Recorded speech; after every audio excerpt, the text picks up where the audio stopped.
ನಮಸ್ಕಾರ ವೀಕ್ಷಕರೇ, ನೀಟ್ ಪರೀಕ್ಷೆ ಕುರಿತು ವಿಶೇಷ ಕಾರ್ಯಕ್ರಮಕ್ಕೆ ತಮ್ಮೆಲ್ಲರಿಗೂ ಆತ್ಮೀಯವಾದ ಸ್ವಾಗತ. ತಮ್ಮೆಲ್ಲರಿಗೂ ಗೊತ್ತು, ಖಂಡಿತವಾಗ್ಲೂ ಸೈನ್ಸ್ ತಗೊಂಡಿದ್ದಾರೆ PUC ಅಂತ ಹೇಳಿದಾಗ ಎಲ್ರಿಗೂ ಕೂಡ ಆ ಮಕ್ಕಳ ಬಗ್ಗೆ ವಿಶೇಷವಾದ ಕಾಳಜಿ. ಯಾಕಂದ್ರೆ ಸಾಕಷ್ಟು ಪರೀಕ್ಷೆಗಳನ್ನ ಅವಳು ಆನ್ಸರ್ ಮಾಡಬೇಕಾಗುತ್ತೆ. ಹಾಗಿರೋ ಪರೀಕ್ಷೆಗಳಲ್ಲಿ ಒಂದು ಪರೀಕ್ಷೆ ಆಗಿರೋ ನೀಟ್ ಕುರಿತು ಇನ್ನಷ್ಟು ಮಾಹಿತಿಯನ್ನು ಹಂಚೋ ಕಾರ್ಯಕ್ರಮ ಇವತ್ತು ನಾವು ತಮಗೋಸ್ಕರ ಅರ್ಪಿಸ್ತಾ ಇದ್ದೀವಿ. ಅಂಡ್ ಇದನ್ನ ಅರ್ಪಿಸ್ತಾ ಇರೋದು ನಮ್ಮ ಜೊತೆ ಬಾಸ್ಕೋಸ್ ಪ್ರಿ ಯೂನಿವರ್ಸಿಟಿ ಕಾಲೇಜ್. ಇತ್ತೀಚೆಗಷ್ಟೇ ಪ್ರಕಟವಾಗಿರೋ PUC board exam second PU result ಗಳೆಲ್ಲ ಬಂದಾಯ್ತು. ನಮ್ಗೆ ಗೊತ್ತಿರೋ ಹಾಗೆ ಇಡೀ ಕರ್ನಾಟಕದಲ್ಲಿ ದಕ್ಷಿಣ ಕನ್ನಡ, ಉಡುಪಿ ಜಿಲ್ಲೆ ಅದ್ಭುತವಾದ ಪ್ರದರ್ಶನವನ್ನ ಖಂಡಿತವಾಗ್ಲೂ ನೀಡಿದ್ದಾರೆ ನಮ್ಮೆಲ್ಲ ವಿದ್ಯಾರ್ಥಿನಿಯರು. ಅದೇ ನಿಟ್ಟಿನಲ್ಲಿ ಬಾಸ್ಕೋಸ್ PU ಕಾಲೇಜ್ ಇದೀಗ ಮಂಗಳೂರು ನಗರದಲ್ಲಿ ಇತಿಹಾಸವನ್ನ ಸೃಷ್ಟಿ ಮಾಡಿದೆ. 50 ವರ್ಷಗಳಲ್ಲಿ ಇದೀಗ ಮೊಟ್ಟ ಮೊದಲನೆಯ ಬಾರಿಗೆ 100% ರಿಸಲ್ಟ್ ಅನ್ನ ಕ್ರೆಡಿಟ್ ಪಡ್ಕೊಳ್ತಾ ಇದೆ ಬಾಸ್ಕೋಸ್ ಪ್ರಿ ಯೂನಿವರ್ಸಿಟಿ ಕಾಲೇಜ್. ಈ ಸಂತಸವನ್ನ ತಮ್ಮ ಜೊತೆ ಹಂಚ್ತಾ ಇದೀಗ ಕಾರ್ಯಕ್ರಮದಲ್ಲಿ ಇವತ್ತು ನೀಟಿಗೆ ಸಂಬಂಧಪಟ್ಟಂತ ಈ ಎಂಟ್ರೆನ್ಸ್ ಎಕ್ಸಾಮ್ ಕುರಿತು ಇನ್ನಷ್ಟು ಮಾಹಿತಿಗೆ ನಮ್ಮ ಜೊತೆ ಸಂಸ್ಥೆಯಲ್ಲಿ ವಿದ್ಯಾಪಕರಾಗಿರೋ ನಮ್ಮ ಎಲ್ಲ ತಜ್ಞರನ್ನ ಕಾರ್ಯಕ್ರಮಕ್ಕೆ ಸ್ವಾಗತ ಮಾಡೋದಕ್ಕೆ ಬಯಸ್ತಾ ಇದ್ದೀನಿ. Very warm welcome. We have Rahul S who deals with physics. ನಮಸ್ಕಾರ ಸರ್, ಸ್ವಾಗತ. ಹಾಗೇನೆ ಕೆಮಿಸ್ಟ್ರಿಯಲ್ಲಿ ಲೆಕ್ಚರರ್ ಆಗಿರೋ ಶ್ರೀ ರಾಜ್ ಕಿರಣ್ ಅವರು ಕೂಡ ನಮ್ಮ ಜೊತೆ ಕಾರ್ಯಕ್ರಮದಲ್ಲಿದ್ದಾರೆ. ಸ್ವಾಗತ ಸರ್ ತಮಗೆ ಕಾರ್ಯಕ್ರಮಕ್ಕೆ. ಹಾಗೇನೆ ಬಯಾಲಜಿ ಲೆಕ್ಚರರ್ ಆಗಿರೋ ಶ್ರೀಮತಿ ಸುದೀಕ್ಷಾ ಕಿರಣ್ ಅವರು ಕೂಡ ಇದ್ದಾರೆ. ನಮಸ್ಕಾರ ಮ್ಯಾಮ್, ಸ್ವಾಗತ. ಇದೀಗ ಖಂಡಿತವಾಗ್ಲೂ for the first place all I should be saying is congratulations. ನಿಮ್ಮ ಕಾಲೇಜ್ ಈ ಒಂದು ಅಚೀವ್ಮೆಂಟ್ಗೆ ವೆರಿ ವೆರಿ ಪ್ರೌಡ್. ಮಂಗಳೂರಿನಲ್ಲಿ ತಮ್ಮ ಕಾಲೇಜ್ ಇತಿಹಾಸವನ್ನ ಸೃಷ್ಟಿ ಮಾಡಿದೆ. ಆದ್ರೆ ಇವತ್ತು ನಾವು ಮಾತಾಡ್ತಾ ಇರೋದು ನೀಟ್ ಎಂಟ್ರೆನ್ಸ್ ಪರೀಕ್ಷೆ ಕುರಿತು. ಈಗ CET ಪರೀಕ್ಷೆ ಏನು, ಇದ್ರ ಕುರಿತು ನಾವು ಒಂದು ಎಪಿಸೋಡ್ ಆಲ್ರೆಡಿ ಮಾಡ್ಕೊಂಡಿದೀವಿ. ರಾಹುಲ್ ಅವರು ಆ ಕಾರ್ಯಕ್ರಮದಲ್ಲಿ ನಮ್ಮ ಜೊತೆ ಭಾಗವಹಿಸಿದ್ರು. ಸೊ ರಾಹುಲ್ ಅವರು, ಇದೀಗ ನೀಟ್ ಪರೀಕ್ಷೆ ಅಂತ ಹೇಳಿದಾಗ what is NEET entrance exam? So the NEET entrance exam is basically a platform for people who want to take up a career in medicine or dentistry, or even into the Ayush platform, that is Ayurvedic, Unani, Siddhi and Homeopathy. So you have to write this particular exam over here, National Entrance and Eligibility Test, for only medicine and the courses that I've specified right now. So this is the main exam that one has to take to become a doctor or a practitioner in dentistry and these sorts. ಈಗ ತಾವು ಹೇಳಿದ್ರೆ, ಈಗ ಆಯುಷ್ ಹಾಗೆ ಅದ್ರ ಜೊತೆಗೆ MBBS ಹಾಗೆ BDS ಯಾರೆಲ್ಲ pursue ಮಾಡಕ್ಕೆ ಇಷ್ಟ ಪಡ್ಕೊಳ್ತಾರೆ ಇವರು ಈ ಪರೀಕ್ಷೆನ ಆನ್ಸರ್ ಮಾಡಬೇಕು. ಹಾಗಿದ್ರೆ ಈಗ CET ಹಾಗೆ ನೀಟ್ ಎರಡನ್ನು ಕೂಡ ಒಬ್ಬ ಸ್ಟೂಡೆಂಟ್ ಆನ್ಸರ್ ಮಾಡ್ಬೋದಾ ಸರ್? ಮಾಡ್ಬೋದು, ಅದರಲ್ಲಿ ಏನು ಪ್ರಾಬ್ಲಮೇ ಇಲ್ಲ. ಆದ್ರೆ MBBS CETಗೆ CET ಅನ್ನು ಯೂಸ್ ಮಾಡಿ ಹೋಗ್ಲಿಕ್ಕೆ ಆಗೋದೇ ಇಲ್ಲ. ನೀಟ್ ಬರೀಲೇಬೇಕು. ನೀಟ್ ರ್ಯಾಂಕ್ ತಗೊಂಡು ನೀಟಲ್ಲಿ ಸ್ಕೋರ್ ಇಟ್ಕೊಂಡೇ ಇವರಿಗೆ ಕೌನ್ಸಿಲಿಂಗ್ ಹೋಗಕ್ಕಾಗೋದು. CET ಬರ್ದು you can get into veterinary sciences, fisheries ಮತ್ತೆ ಆ ಥರ ಪ್ರೋಗ್ರಾಮ್ಸ್ ಅಲ್ಲೆಲ್ಲ, ಅಗ್ರಿಕಲ್ಚರ್ ಪ್ರೋಗ್ರಾಮ್ಸ್ ಅದಕ್ಕೆಲ್ಲ ಹೋಗ್ಬೋದು. ಸೊ ನೀಟ್ ಅನ್ನು ಬರೆದ್ರೆ only for medicine, dentist and AYUSH programmes. So ಈಗ ಈ ತಾವು ಹೇಳಿದಾಗನೇ ಈ ಒಂದು ಸ್ಪೆಸಿಫಿಕ್ ಕೋರ್ಸಸ್ಗೆ ಸಂಬಂಧಪಟ್ಟಂತ ಎಕ್ಸಾಮ್ ಇದು. ಆದ್ರೆ ಈ ಎಕ್ಸಾಮ್ ಅಲ್ಲಿ ಈಗ ಸಬ್ಜೆಕ್ಟ್ ವೈಸ್ ನಾವು ಮಾತಾಡೋದಾಗಿದ್ರೆ ನಾವು ಯಾವ್ದೆಲ್ಲ ಒಂದು ಸಬ್ಜೆಕ್ಟ್ಸ್ ಇರುತ್ತೆ ಈ ನೀಟ್ ಎಕ್ಸಾಮ್ ನಲ್ಲಿ, ಇಲ್ಲ ಎಕ್ಸಾಮ್ ಸ್ಟ್ರಕ್ಚರ್ ಹೇಗಿರುತ್ತೆ? ಸೊ ಬೇಸಿಕ್ಲಿ ಇದು ಎಲ್ಲ ಸ್ಟೂಡೆಂಟ್ಸಿಗೆ ಗೊತ್ತಿರುವ ವಿಷಯನೇ. ಸೊ ಫಿಸಿಕ್ಸ್, ಕೆಮಿಸ್ಟ್ರಿ, ಬಯಾಲಜಿ 3 ಸಬ್ಜೆಕ್ಟಲ್ಲಿ ಒಬ್ಜೆಕ್ಟಿವ್ ಟೈಪ್ ಟೆಸ್ಟ್ ನಡೆಯುತ್ತೆ. ಅದರಲ್ಲಿ ಬಯಾಲಜಿಗೆ ಮೆಜಾರಿಟಿ ನಂಬರ್ ಆಫ್ ಕ್ವೆಶನ್ಸ್ ಬರೋದು ಬಯಾಲಜಿಯಿಂದ 90 ಪ್ರಶ್ನೆಗಳು ಬರುತ್ತೆ. ಕೆಮಿಸ್ಟ್ರಿಯಲ್ಲಿ 45, ಫಿಸಿಕ್ಸಲ್ಲಿ 45. ಸೊ ಎಲ್ಲ ಕರೆಕ್ಟ್ ಉತ್ತರಗಳಿಗೆ ಮಾರ್ಕ್ ಮಾಡುವಾಗ +4 ಮಾರ್ಕ್ಸ್. ಅಂದರೆ for every correct answer you will be getting 4 marks. And for every incorrect answer that you mark, you will have negative marking. You will get -1 per question. So this the student has to remember. In NEET exam there is negative scoring.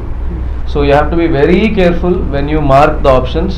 Only the questions that you are absolutely sure you should make a mark over there. Idu CET alli ಈ negative marking ಪದ್ಧತಿ ಇಲ್ಲ. ಮೊದಲಿತ್ತು, ಇವಾಗ ಅದು ಇಲ್ಲ. ಆದ್ರೆ ನೀಟಲ್ಲಿ ಏನಾಗುತ್ತೆ ಅಂದ್ರೆ ಮಕ್ಕಳು CET ಬರೆದ ಫ್ಲೋ ಅಲ್ಲೇ ಗೆಸ್ಸಿಂಗ್ ಹ್ಯಾಬಿಟಿಗೆ ಬಂದ್ಬಿಟ್ರೆ ನೀಟಲ್ಲಿ ಕೂಡ ಮಾಡಿದ್ರೆ there is one shortcoming over there. So the student should at least remember this fact that do not guess, especially when it comes to NEET. In pin safety pin method work ಆಗಲ್ಲ ಇಲ್ಲಿ, ಇದ್ರೆ negative marking ಆಗ್ಬಹುದು ಅಂತ ಹೇಳ್ತಾ ಇದೀರಿ. ಆದ್ರೆ ಈಗ ಒಬ್ಬ ವ್ಯಕ್ತಿಗೆ ಯಾವ್ದು ಕೂಡ ಈಗ ಮಿನಿಮಮ್ ಪಾಸ್ ಮಾರ್ಕ್ ಅಂದ್ರೆ ಒಂದು 35-40 ಅಂತ ಸಾಧಾರಣವಾದ ಭಾವನೆ.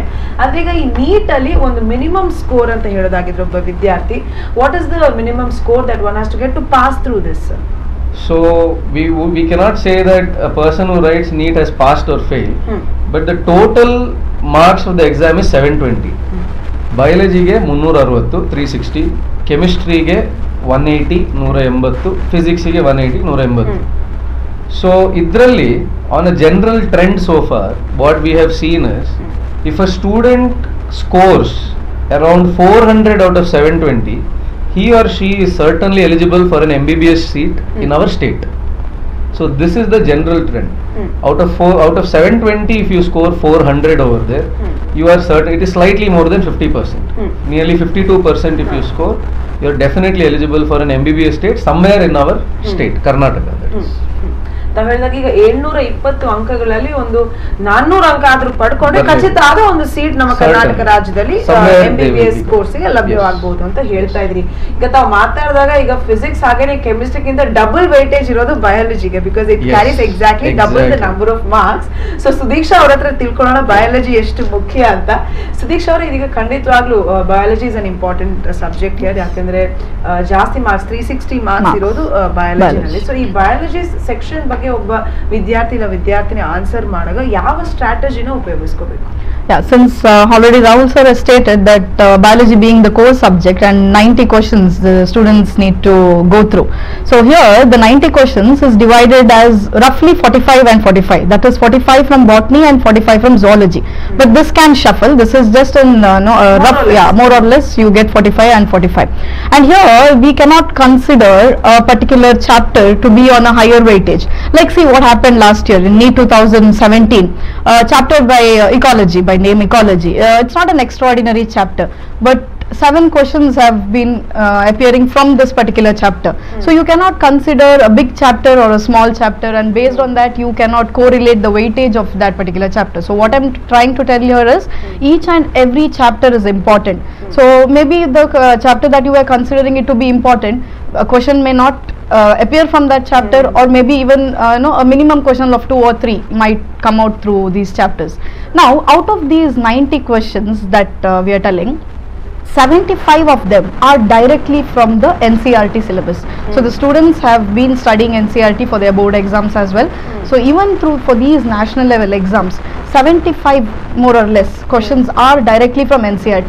But yes, the language may be a little different, but the fundamentals remain the same. Okay, so there can be a little applicational level of questions. Now the remaining 10 to 15 questions that I am telling are something called as HOTS. HOTS andre high order thinking skills. So here a student will require a little bit more time or a little bit of more attention to read through the question. So the first thing the student needs to do is go through the questions properly in the first attempt itself, because these, especially these high order thinking skill questions which are in the applicational level, I'm not saying that these are beyond the NCERT. They are from the NCERT, but it is in the applicational level. So when these kind of questions come, a student can consume much more than the time required. So as like the basic questions that I told you, the 75 questions may take less than like 30 seconds, but these high order, when the student is in an exam hall, the pressure is obviously there, so it gets built up. So what I would like to advise the student is, whenever you find such kind of questions, see they will be distributed like 1 2 3 4 basic question, and 5th question is the high order thinking. You get stuck in the 5th question, so there you would end up wasting time. So whenever you feel you are in a dilemma, just tag that question and move forward. Just don't stop in a question where you feel you have lost it, where you are not confident enough. So tagging and moving on is definitely going to help them a lot. It will benefit them by 2 ways. One thing is they'll end up getting ample time at the end of the exam, okay, because by then they would have already answered the most confident questions. And second thing is their pressure is lowered. So there obviously that is a key for any of the entrance exam that is that these students answer. So by doing that they get benefited this way. And with regarding to the study pattern for biology especially, now there are many students, even the higher scoring students, have major problem with digesting scientific names.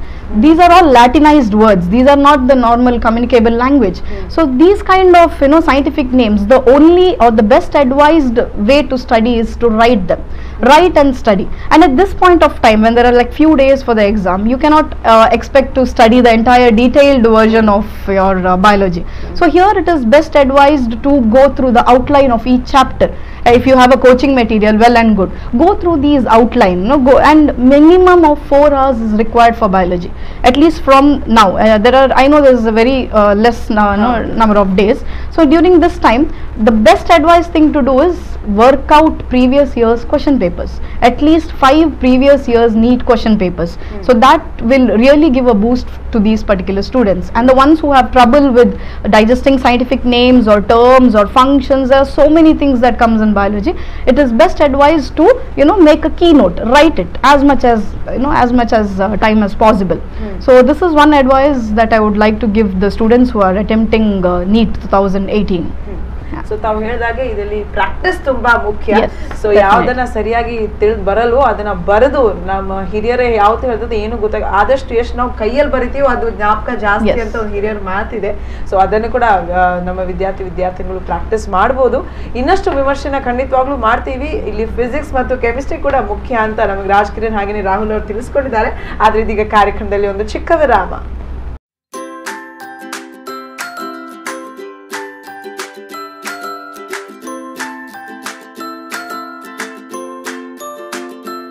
ವಿರಾಮದ ನಂತರ ಮತ್ತೆ ಕಾರ್ಯಕ್ರಮಕ್ಕೆ ಸ್ವಾಗತ ವೀಕ್ಷಕರೇ. ಬಾಸ್ಕೋಸ್ pre university college ಅರ್ಪಿಸತಕ್ಕಂಥ ಈ ವಿಶೇಷವಾದ ಕಾರ್ಯಕ್ರಮ neat ಪರೀಕ್ಷೆಯ ಕುರಿತು.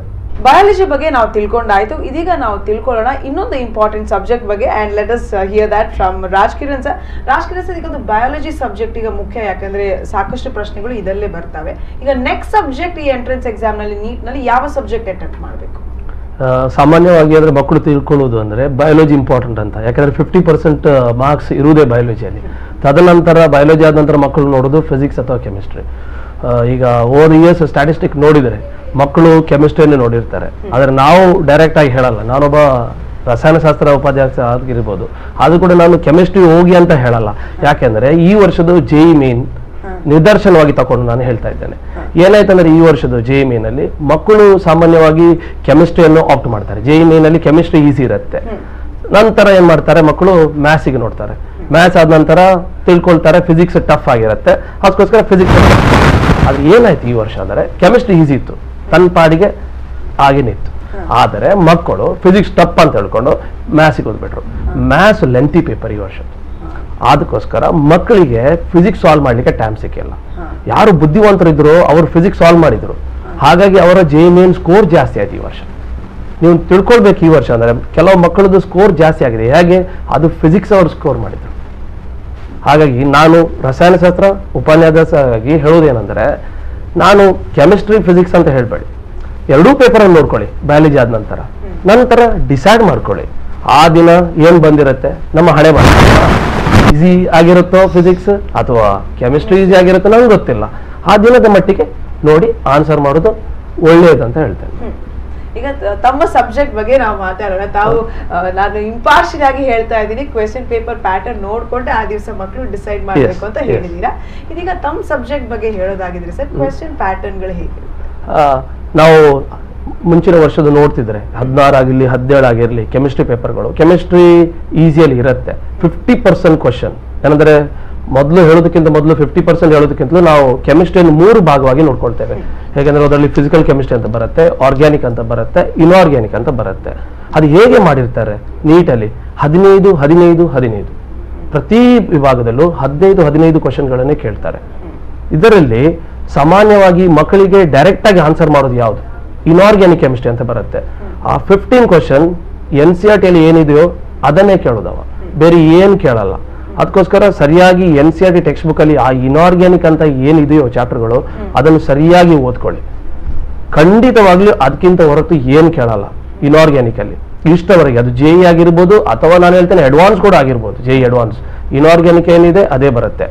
ಮಕ್ಕಳಿಗೆ ಸ್ವಲ್ಪ ಟ್ವಿಸ್ಟ್ ಆಗಿ ಕೇಳೋದು ಫಿಸಿಕಲ್ ಕೆಮಿಸ್ಟ್ರಿ ಮತ್ತೆ ಆರ್ಗ್ಯಾನಿಕ್ ಅಲ್ಲಿ. ಸೊ ಫಿಸಿಕಲ್ ಕೆಮಿಸ್ಟ್ರಿ ಮತ್ತು ಆರ್ಗ್ಯಾನಿಕ್ ಕೆಮಿಸ್ಟ್ರಿಯನ್ನು ನೋಡ್ಕೊಳ್ಬೇಕು. ಈಗ ನೀವು ಹೇಳಿದಾಗೆ ಲೆವೆಲ್ ಹೇಗಿರುತ್ತೆ, ಈಗ 15 3 ವಿಭಾಗದಲ್ಲಿ ಬರುತ್ತೆ.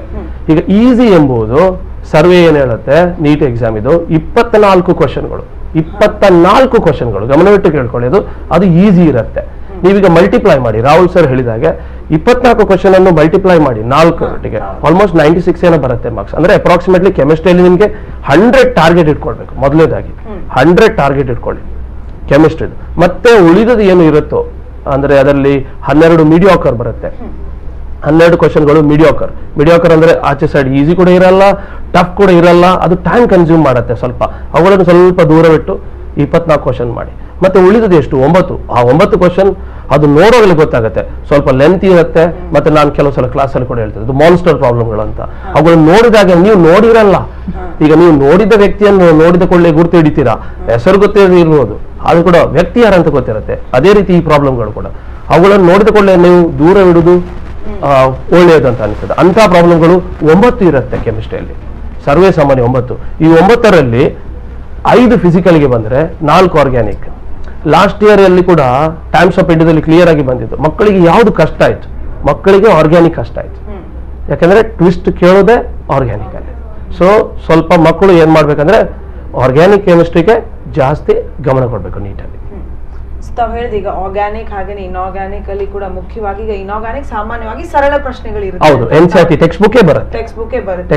ಈಗ ಒಂದು ಮಿನಿಮಮ್ ಈಗ ಇಷ್ಟೊಂದು ಪ್ರಶ್ನೆಗಳಲ್ಲಿ ತಾವು ಹೇಳಿದ 9 ಪ್ರಶ್ನೆಗಳು ಸಾಮಾನ್ಯವಾಗಿ ತಾವು ಹೇಳಿದ್ರಿ ಪರಿಚಯ ಇಲ್ದಿರೋ ತರ ಖಂಡಿತವಾಗಿ ಬರ್ಬೋದು.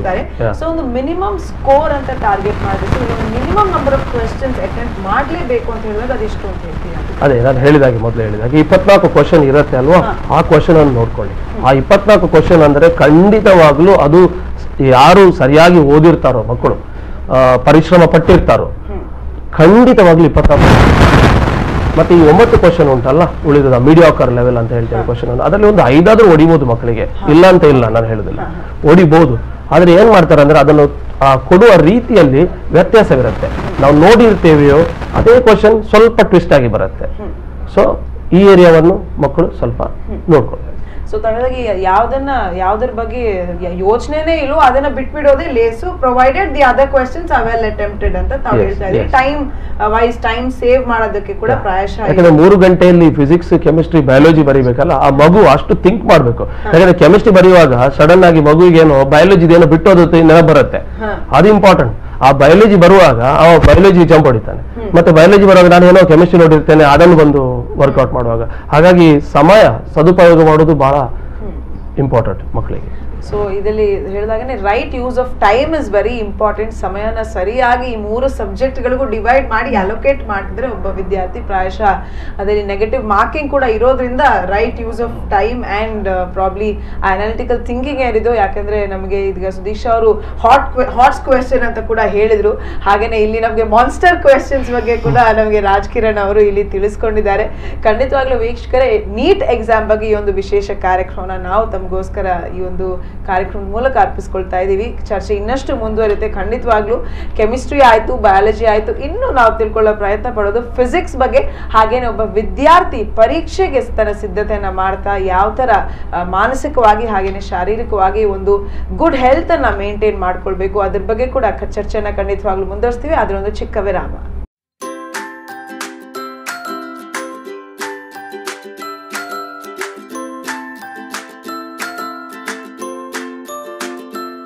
ಬಯಾಲಜಿ ಹಾಗೇನೆ ಕೆಮಿಸ್ಟ್ರಿ ಕುರಿತು ಸಾಕಷ್ಟು ಮಾಹಿತಿಗಳನ್ನ ನಾವು ಬ್ರೇಕ್ ಮೊದಲು ತಿಳ್ಕೊಂಡಿದೀವಿ. ಇದೀಗ ಬ್ರೇಕ್ ನಂತರ ಮತ್ತೆ ತಮ್ಗೆಲ್ರಿಗೂ ಸ್ವಾಗತ. ಬಯಾಲಜಿ ಹಾಗೇನೆ ಕೆಮಿಸ್ಟ್ರಿ ಪೇಪರ್ನ ಯಾವ ತರ ಅಟೆಂಪ್ಟ್ ಮಾಡಬೇಕು ಅಂತ ನಾವಿದೀಗ ಕಾರ್ಯಕ್ರಮದಲ್ಲಿ ತಿಳ್ಕೊಂಡಿದೀವಿ. ಇದೀಗ ಬರೋಣ ಫಿಸಿಕ್ಸ್ ಬಗ್ಗೆ ಇನ್ನಷ್ಟು ವಿಮರ್ಶೆಗೆ. ಅಂಡ್ ರಾಹುಲ್ ಸರ್, ಈಗ ಫಿಸಿಕ್ಸ್ ಸಬ್ಜೆಕ್ಟ್ಗೆ ಬಂದಾಗ ಮಕ್ಕಳು ಯಾವ ತರ ಅಪ್ರೋಚ್ ಅನ್ನ ಕೊಡಬೇಕು ನೀಟಲ್ಲಿ?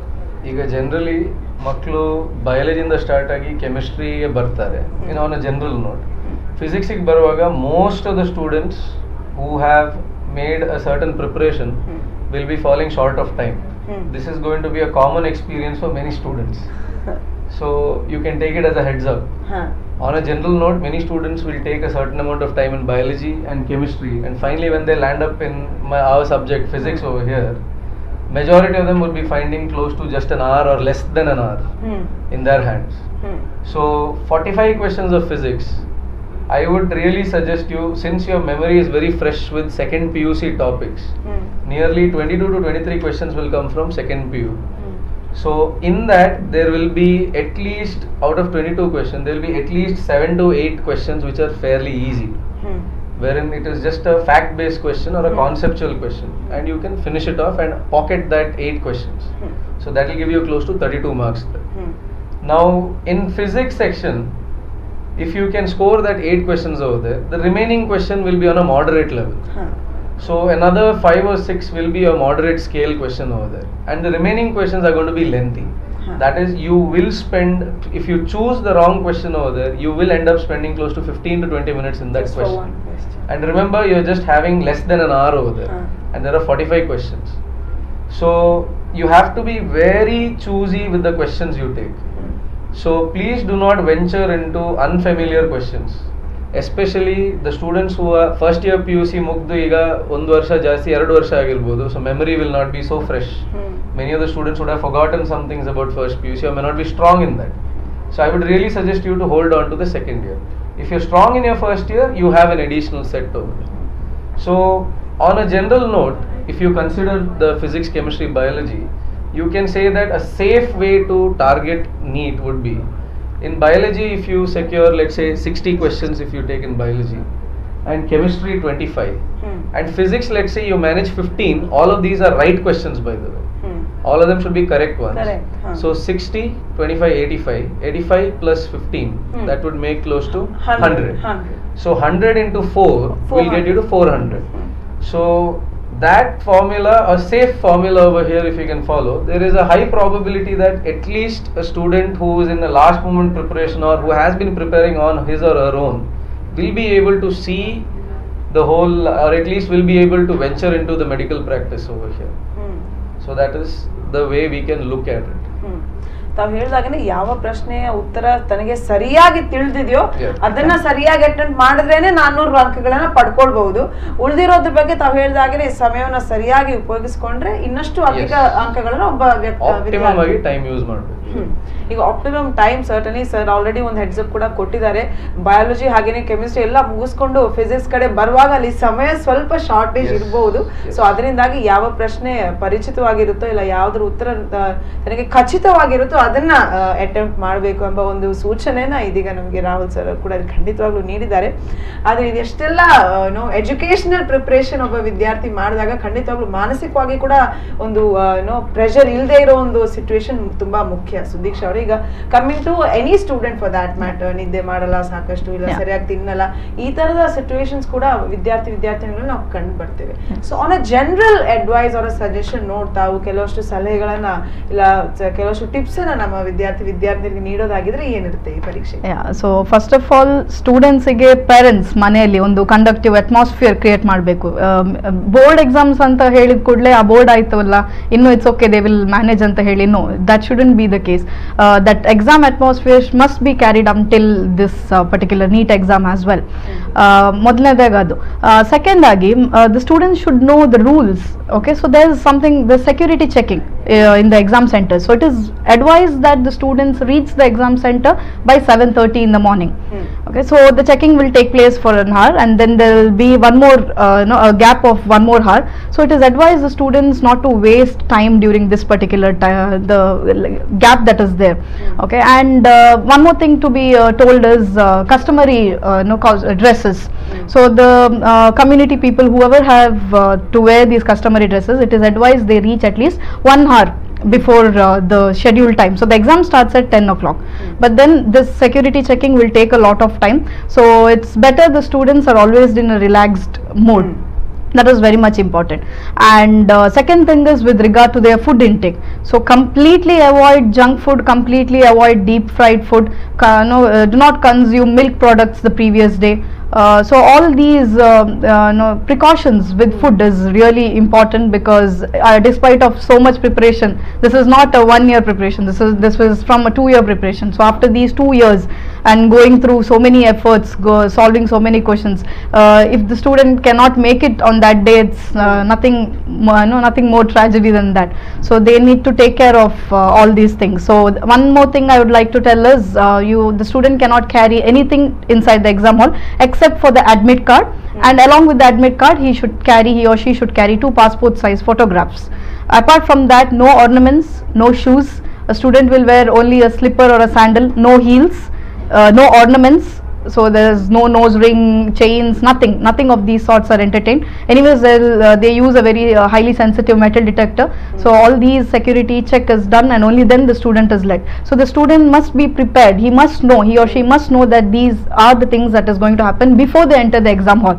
So they shouldn't get tensed as soon as they see all these things that is happening around with them, since they're all just 16 or 17-year-old. So it is very much they can get frightened. So these are the things that I would like to advise the students. So ತಾವು ಹೇಳಿದಾಗನೇ ಇಲ್ಲಿ neat ಪರೀಕ್ಷೆ ಉತ್ತರ ಮಾಡಕ್ಕೆ ಹೋದಾಗ ಸಾಕಷ್ಟು ಮಾನಸಿಕ preparations ಅನ್ನು ಕೂಡ ಒಬ್ಬ ವಿದ್ಯಾರ್ಥಿನಿ ಮಾಡಬೇಕು. ಅದಕ್ಕೆ ಪ್ರಾಯಶಃ ಪೋಷಕರು ಕೂಡ ಅಷ್ಟೇ ಸರಿಯಾದ ವಾತಾವರಣ ಮನೆಯಲ್ಲಿ ಸೃಷ್ಟಿ ಮಾಡಬೇಕು ಅಂತ ತಾವು ಹೇಳಿದಿರಿ. ಅದೇ ತರ ಪರೀಕ್ಷೆಗೆ ಯಾವತ್ತೂ ಸ್ವಲ್ಪ ಬೇಗ ತಲುಪದಲ್ಲಿ ಲಾಸ್ಟ್ ಮಿನಿಟ್ ಏನಾದರೂ ಹಿಕಪ್ಸ್ ಇದ್ರೂ ಕೂಡ ತಾವು ಹೇಳಿದಾಗೆ ಸೆಕ್ಯೂರಿಟಿ ಚೆಕ್ ನಲ್ಲಿ ಪ್ರಾಯಶಃ ಅದೊಂದು ಏನಾದರೂ ಒಡವೆ ಬೈ ಮಿಸ್ಟೇಕ್ ಆದ್ರೂ ಉಳಿದಿದ್ರೆ ಅದನ್ನ ತೆಗೆದಿಡ್ಬೋದು. Or last minute instead of last minute confusions it is always better you stay prepared in advance ಅಂತ ನಮಗೆ ಇಲ್ಲಿ ಸುದೀಕ್ಷಾ ಅವರು ತಿಳಿಸ್ಕೊಳ್ತಾ ಇದ್ದಾರೆ. ವೀಕ್ಷಕರೇ, ನೀಟ್ ಪರೀಕ್ಷೆ ಕುರಿತು ಇವತ್ತಿನ ವಿಶೇಷ ಕಾರ್ಯಕ್ರಮ ಬಾಸ್ಕೋಸ್ PU ಕಾಲೇಜ್ ತಮಗೋಸ್ಕರ ಈ ಪ್ರೋಗ್ರಾಮ್ ಅನ್ನ ಪ್ರಸ್ತುತಪಡಿಸ್ತಾ ಇದೆ. ಈ ಕಾರ್ಯಕ್ರಮದಲ್ಲಿ ಭಾಗವಹಿಸಿರುವ ನಮ್ಮ ತಜ್ಞರಿಗೆ ಖಂಡಿತವಾಗ್ಲೂ ನಾವು ಧನ್ಯವಾದಗಳನ್ನ ಸಲ್ಲಿಸೋದಕ್ಕೆ ಬಯಸ್ಕೊಳ್ತಾ ಇದ್ದೇವೆ. Thank you so much for joining us in the show. Rahul ಹಾಗೇನೆ ರಾಜ್ಕಿರಣ್ ಅವರೇ ಹಾಗೇನೆ Sudeeksha, thank you so much for joining us. ಮತ್ತೊಮ್ಮೆ ತಮ್ಮ ಈ ಒಂದು ಅಚೀವ್ಮೆಂಟ್ ಏನಿದೆ 50 ವರ್ಷಗಳಲ್ಲಿ ಈಗ ಮೊದಲನೆಯ ಬಾರಿ ಮಂಗಳೂರು 100% ರಿಸಲ್ಟ್ ಅನ್ನ ಪಡ್ಕೊಂಡಿದೆ PUC board exam, second PU exams ನಲ್ಲಿ. So congratulations on that. ಇನ್ನಷ್ಟು ವಿದ್ಯಾರ್ಥಿನಿಯರು ಫ್ಲೈಯಿಂಗ್ ಕಲರ್ಸ್ ನಲ್ಲಿ ನಿಮ್ಮ ಶಿಕ್ಷಣ ಸಂಸ್ಥೆಯಿಂದ ಹೊರಗೆ ಬರಲಿ ಅಂತ ನಾವು ವಿಶ್ ಮಾಡ್ತಾ ಇದ್ದೇವೆ ತಮಗೂ ಕೂಡ. ವೀಕ್ಷಕರೇ, ಈ ಕಾರ್ಯಕ್ರಮ ವೀಕ್ಷಿಸ್ತಾ ತಮ್ಗೆಲ್ರಿಗೂ ಖಂಡಿತವಾಗ್ಲೂ ವಿಶೇಷವಾಗಿ ಯಾರೆಲ್ಲ ನೀಟ್ ಪರೀಕ್ಷೆನ ಉತ್ತರಿಸಲಿಕ್ಕೆ ಹೋಗ್ತಾ ಇದ್ರು very very good luck to all of you, good luck to your careers ಅಂತ ಹೇಳ್ತಾ ಮುಂದಿನ ವಾರ ಮತ್ತೆ ಇನ್ನಷ್ಟು ಕಾರ್ಯಕ್ರಮದೊಂದಿಗೆ ತಮ್ಮನ್ನ ಭೇಟಿ ಆಗ್ತೀವಿ. ನಮಸ್ಕಾರ.